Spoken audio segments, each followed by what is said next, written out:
வணக்கம். தமிழாளி தொலைக்காட்சி செய்திகள் வாசிப்பவர் கமலா ஜெகதீஸ்வரன். முதலில் தலைப்புச் செய்திகள். எரிபொருள் விலைகளில் மீண்டும் ஏற்படவுள்ள மாற்றம். இறுதிக்கட்ட போர் குறித்த சர்வதேச விசாரணைக்கு அரசாங்கம் இணங்காது. எரிபொருள் விநியோகம் தொடர்பில் பரவும் செய்தி. சற்று முன்னர் பெட்ரோலிய கூட்டுத்தாபனம் வெளியிட்டுள்ள தகவல். மத்திய கிழக்கு போர், இலங்கையின் உத்தியோகபூர்வ நிலைப்பாட்டை கேட்டறிந்த அமெரிக்க விசேட பிரதிநிதி. அமெரிக்கா இஸ்ரேல் தாக்குதலில் 3000க்கும் மேற்பட்டோர் பலி. ஈராக்கில் அமெரிக்கா இராணுவ நிலைகளை இலக்கு வைத்து தொடர் தாக்குதல். வளைகுடா நாடுகளின் எரிசக்தி மையங்கள் முழுவதும் அளிக்கப்படும். ஈரான் பகிரங்க எச்சரிக்கை. அமெரிக்காவுக்கு வந்த பிரச்சனை, மக்களுக்கு விடுக்கப்பட்ட எச்சரிக்கை. வீழ்த்தப்பட்ட அமெரிக்காவின் அதிநவீன போர் விமானம், மிரளவிடும் ஈரான். உலகின் மகிழ்ச்சியான நாடுகளின் வரிசையில் கனடாவிற்கு கிடைத்த இடம். இனி தொடர்கிறது விரிவான செய்திகள். கொழும்பு நகரத்துக்குள் நுழையும் வாகனங்களுக்கான நிறுத்து கட்டணம் வசூலிப்பதை தற்காலிகமாக நிறுத்தி வைக்க கொழும்பு மாநகர சபை முடிவு செய்துள்ளது. தொடர்பில் ஊடகங்களுக்கு கொழும்பு மாநகர சபை அதிகாரிகள் கூறுகையில், மறு அறிவிப்பு வரும் வரை இந்த முடிவுடன் நடைமுறைக்கு வருகிறது. மத்திய கிழக்கு பிராந்தியத்தில் நிலவும் மோதலின் விளைவாக நாட்டில் நிலவும் எரிபொருள் விநியோக பிரச்சனைகளை கருத்தில் கொண்டு இந்த முடிவு எடுக்கப்பட்டுள்ளது. இந்த முடிவுக்கு கொழும்பு மாநகர சபையின் நிதிக்குழு இந்த முடிவுக்கு ஒப்புதல் அளித்துள்ளது. கொழும்பு நகரத்துக்குள் நுழைந்த வாகனங்களை நிறுத்துபவர்களிடம் நிறுத்த கட்டணம் வசூலிக்கப்படுகிறது. இருப்பினும் தற்போதைய உலகளாவிய நெருக்கடியால் பொதுமக்கள் சிரமங்களை எதிர்கொள்வதாக எங்களுக்கு தகவல்கள் கிடைத்துள்ளன. இந்த நிலையிலேயே நிறுத்த கட்டணம் வசூலிப்பதை தற்காலிகமாக நிறுத்தி வைக்க நிதி குழு ஒப்புதல் அளித்துள்ளது என கூறியுள்ளனர்.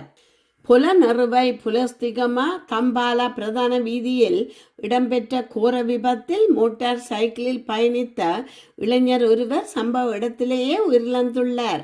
இந்த சம்பவம் நேற்று இடம்பெற்றதாக தெரிவிக்கப்பட்டுள்ளது. தம்பாலா 400 மார்க்கத்தில் உள்ள கெவலகட்ட பிரதேசத்தின் வளைவான பகுதியில் இந்த விபத்து நிகழ்ந்துள்ளது. அதே வேகமாக வந்த மோட்டார் சைக்கிள் வளைவு ஒன்றில் திரும்ப முற்பட்ட போது எதிரே வந்த பேருந்து ஒன்றுடன் மோதி விலகி சென்றது. அவ்வாறு விலகி சென்ற மோட்டார் சைக்கிள் கட்டுப்பாட்டை இழந்து மற்றொரு பேருந்துடன் நேருக்கு நேர் மோதியுள்ளது. விபத்து தொடர்பில் போலீசார் மேற்கொண்ட ஆரம்ப கட்ட விசாரணைகளில் அதிர்ச்சி தகவல் வெளியாகியுள்ளது. விபத்து நடந்த மோட்டார் சைக்கிளின் பக்கவாட்டு தாங்கி கீழிறங்கிய நிலையில் இருந்துள்ளது. வளைவில் திரும்பும் போது அந்த தாங்கி தார் வீதியில் மோதியதால் ஓட்டுநரால் மோட்டார் சைக்கிளை கட்டுப்படுத்த முடியாமல் போயுள்ளது. இதன் காரணமாகவே மோட்டார் சைக்கிள் தடம் மாறி பேருந்துகளுடன் மோதியுள்ளது என்று போலீசார் தெரிவித்துள்ளனர். இந்த சம்பவம் தொடர்பாக போலீசார் மேலதிக விசாரணைகளை முன்னெடுத்து வருகின்றனர். நாளை மற்றும் நாளை மறுநாள் விநியோகஸ்தர்களுக்கு வழக்கம் போன்று எரிபொருள் விநியோகிக்கப்படும் என இலங்கை பெட்ரோலிய கூட்டுத்தாபனம் தெரிவித்துள்ளது. நாளை மற்றும் நாளை மறுநாள் எரிபொருள் நிரப்பு நிலையங்களை மூடுவது குறித்து எந்த முடிவும் எடுக்கப்படவில்லை எனவும், நாளை மற்றும் நாளை மறுநாள் வழக்கம் போல் விநியோகஸ்தர்களுக்கு எரிபொருள் விநியோகம் செய்யப்படாது என பரவும் செய்திகளில் உண்மையில்லை என்றும் மறுப்பு தெரிவித்துள்ளது. இலங்கை பெட்ரோலிய கூட்டுத்தாபனம் தொடர்ந்து இயங்கும் என்றும், இந்த சனிக்கிழமை இரவு QR குறியீடு மீட்டமைக்கப்படும் என்றும் அவர் கூட்டுத்தாபனத்தின் நிர்வாக பணிப்பாளர் மயூரா நெத்தி குமாரக்கே தெரிவித்துள்ளார். மேலும் தேவை ஏற்பட்டால் ஞாயிற்றுக்கிழமை அன்று எரிபொருள் விநியோகம் மேற்கொள்ளப்படலாம் என்றும், அதில் எந்த பிரச்சனை இல்லை என்றும் குறிப்பிட்டுள்ளார். நாளை மற்றும் நாளை மறுநாள் வழக்கம் போல் விநியோகஸ்தர்களுக்கு எரிபொருள் விநியோகம் செய்யப்படாது என்று இலங்கை பெட்ரோலிய கூட்டுத்தாபனம் தெரிவித்துள்ளது.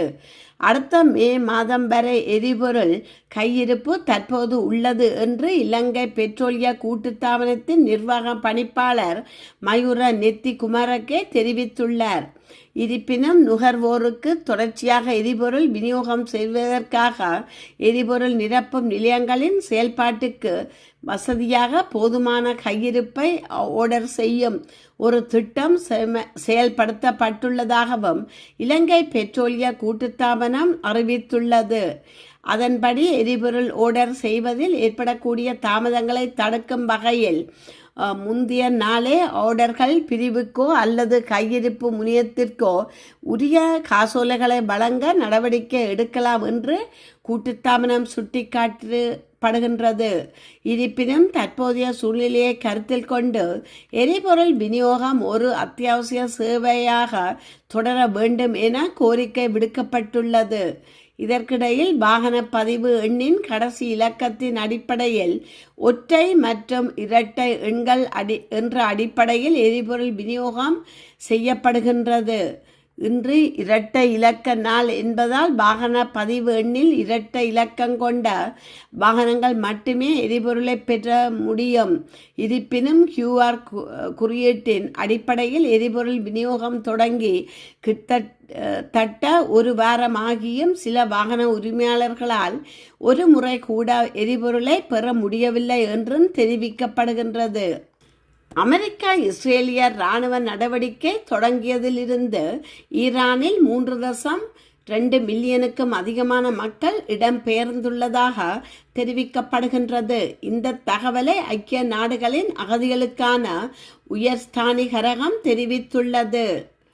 இந்த இடம்பெயர்வு 6 லட்சம் முதல் 1 மில்லியன் ஈரானிய குடும்பங்களை பாதித்துள்ளதாக சுட்டிக்காட்டப்பட்டுள்ளது. மோதல் காரணமாக பாதுகாப்பு தேடி தெஹ்ரான் மற்றும் முக்கிய நகரங்களில் இருந்து தப்பிச் செல்லும் மக்கள் நாட்டின் வடக்கு மற்றும் கிராமப்புறங்களுக்கு நகர்ந்து செல்கின்றனர். அமெரிக்கா மற்றும் இஸ்ரேலிய படைகள் ஈரானின் தலைவர்களையும் அணுசக்தி உட்கட்டமைப்பையும் குறிவைத்து தாக்குதல்கள் நடத்துகின்றன. போர் காரணமாக பாடசாலைகள் மற்றும் வைத்தியசாலைகள் உட்பட ஆயிரக்கணக்கான பொது தளங்கள் பாதிக்கப்பட்டுள்ளதாக ஈரானிய அரசாங்கம் கூறுகிறது.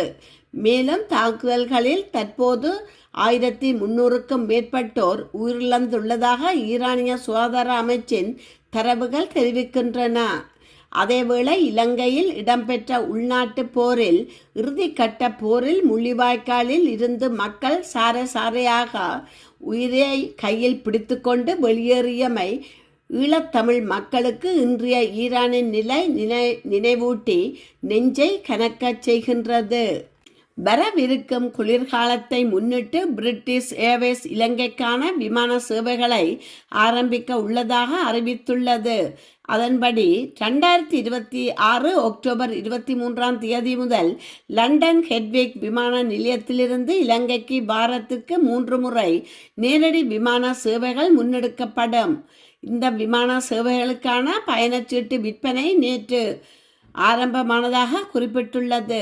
இலங்கையிலிருந்து லண்டனுக்கு நேரடி விமான சேவைகளை முன்னெடுக்கும் ஒரே விமான சேவையாக ஸ்ரீலங்கா ஏர்லைன்ஸ் மாத்திரமே தற்போது காணப்படுகிறது.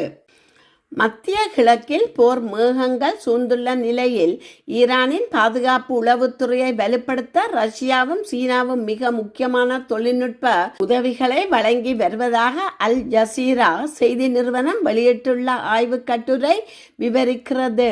நவீன கால பேர்களில் ஏவுகணைகளை விட சமிஞ்சை போர் ஆஃப் சிக்னல்ஸ் எனப்படும் மின்னணு உளவுத்துறை எலக்ட்ரானிக் இன்டெலிஜென்ஸ் மிக முக்கிய பங்கு வகிக்கிறது.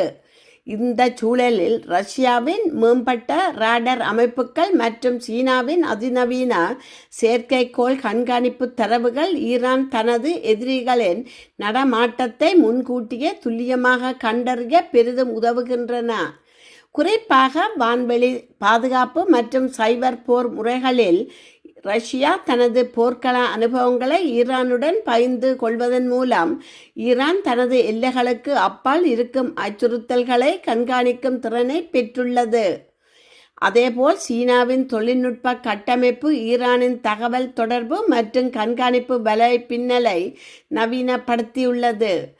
இந்த முத்தரப்பு ஒத்துழைப்பு மேற்கத்திய நாடுகளின் மேலாதிக்கத்திற்கு சவாலாக அமைவதோடு மட்டுமல்லாமல் மத்திய கிழக்கு போர்க்களத்தில் ஈரானின் தற்பாதுகாப்பு மற்றும் தாக்குதல் வியூகங்களை அடுத்த கட்டத்திற்கு நகர்த்தியுள்ளது. வல்லரசுகளுக்கு இடையிலான இந்த தொழில்நுட்ப கூட்டணி பிராந்தியத்தின் அதிகார சமநிலையை மாற்றியமைக்கும் ஒரு புதிய மின்னணு போர் முறையாக பார்க்கப்படுகிறது. அமெரிக்காவின் தென்மேற்கு பகுதிகளில் இந்த ஆண்டு வழக்கத்திற்கு மாறாக முன்கூட்டியே வெப்ப அலை வீசத் தொடங்கியுள்ளது. கோடை காலம் தொடங்குவதற்கு முன்பே அமெரிக்காவின் பல்வேறு மாநிலங்களில் வெயிலின் தாக்கம் அதிகரிக்க தொடங்கியுள்ளது. குறிப்பாக கலிபோர்னியா மாகாணத்தில் உள்ள லாஸ் ஏஞ்சல்ஸ் மற்றும் அதன் சுற்று வட்டார பகுதிகளில் கடும் வெப்பம் சுட்டெரித்து வருகிறது. கோடை காலம் தொடங்குவதற்கு முன்பே வெப்பம் அதிகரித்துள்ளதால் பொதுமக்கள் கடும் சிரமத்திற்கு ஆளாகி வருகின்றனர். கடும் வெயில் காரணமாக மக்கள் வீடுகளுக்குள்ளேயே இருக்குமாறும் போதிய அளவு தண்ணீர் பருகுமாறும் கலிபோர்னியா மாகாண அரசு அறிவுறுத்தியுள்ளது. அதேபோல் அரிசோனா மாகாணத்தில் அடுத்த ஓரிரு நாட்களில் வெயில் சுமார் 100 டிகிரியை தாண்டி பதிவாக கூடும் என்று வானிலை மையம் கணித்துள்ளது. இதன் மூலம் கடந்த 40 ஆண்டுகளில் இல்லாத அளவிற்கு நடப்பாண்டில் கோடை காலத்திற்கு முந்தைய காலகட்டத்தில் அங்கு அதிக வெப்பநிலை பதிவாக உள்ளது. வெப்ப குவிமாடம் என்று அழைக்கப்படும் வலுவான மெதுவாக நகரும் உயர் அழுத்த அமைப்பு வெப்ப காற்றை தக்க வைப்பதால் கலிபோர்னியா, சியரா நெவாடா மற்றும் அரிசோனாவின் சில பகுதிகளில் வெப்பநிலையை இயல்பை விட 20 to 30 டிகிரி ஃபாரன்ஹைட் அதிகமாகும் என கணிக்கப்பட்டுள்ளது. இதனால் இனிவரும் நாட்களில் வெயிலின் தாக்கம் மேலும் அதிகரிக்கும் என அந்நாட்டின் வானிலை ஆய்வு மையம் எச்சரித்துள்ளது குறிப்பிடத்தக்கது. ஈரானுடனான போர் காரணமாக ஜனாதிபதி டொனால்ட் ட்ரம்ப் மற்றும் தேசிய உளவுத்துறை இயக்குனர் ஆகிய இருவருக்கும் பயங்கரவாத அச்சுறுத்தல்கள் குறித்து ஆலோசனை வழங்கி வந்த அமெரிக்கா தேசிய பயங்கரவாத எதிர்ப்பு மையத்தின் இயக்குனர் பதவி விலகியுள்ளார். நடைபெற்று வரும் போரை தனது மனச்சாட்சிக்கு விரோதமாக ஆதரிக்க முடியாது என தனது ராஜினாமா கடிதத்தில் ஜோ ஹெண்ட் குறிப்பிட்டுள்ளார். மேலும் ஈரான் நமது நாட்டுக்கு எந்த உடனடி அச்சுறுத்தலையும் ஏற்படுத்தவில்லை. மேலும் இஸ்ரேல் மற்றும் அதன் சக்தி வாய்ந்த அமெரிக்க ஆதரவு குழுவின் அழுத்தத்தின் காரணமாகவே நாம் இந்த போரை தொடங்கினோம் என்பது தெளிவாகிறது எனவும் குறிப்பிட்டுள்ளார். அமெரிக்கா வெளிநாட்டு விவகாரங்களில் தலையிடுவதை நிறுத்திக் கொள்ள வேண்டும் என்று ட்ரம்பின் கடந்த கால கூற்றுக்களையும் தனது ராஜினாமா கடிதத்தில் குறிப்பிட்டுள்ளார். இதற்கிடையில் வெள்ளை மாளிகை ஜோ ஹெண்ட் ராஜினாமா தொடர்பாக எந்த பதிலும் அளிக்கவில்லை. அமெரிக்கா சட்டத்தின்படி அந்நாட்டு ஜனாதிபதி ஒரு நாட்டின் மீது போர் தொடுக்க வேண்டுமென்றால் நாடாளுமன்றத்தில் ஒப்புதலை பெற வேண்டும். ஒரு தாக்குதல் உடனடியாக நடக்கப் போகிறது என்ற சூழலில் மட்டுமே அதிபர் தன்னிச்சையாக செயல்பட அதிகாரம் உண்டு. அமெரிக்கா ஈரான் தங்கள் மீது தாக்குதல் நடத்த உள்ளதாக கூறி போரை தொடங்கியது குறிப்பிடத்தக்கது. இத்துடன் செய்திகள் நிறைவு பெறுகின்றன. மீண்டும் மற்றொரு செய்தியூடாக உங்களை சந்திக்கும் வரை வணக்கம் கூறி விடைபெறுபவர் கமலா ஜெகதீஸ்வரன். நன்றி.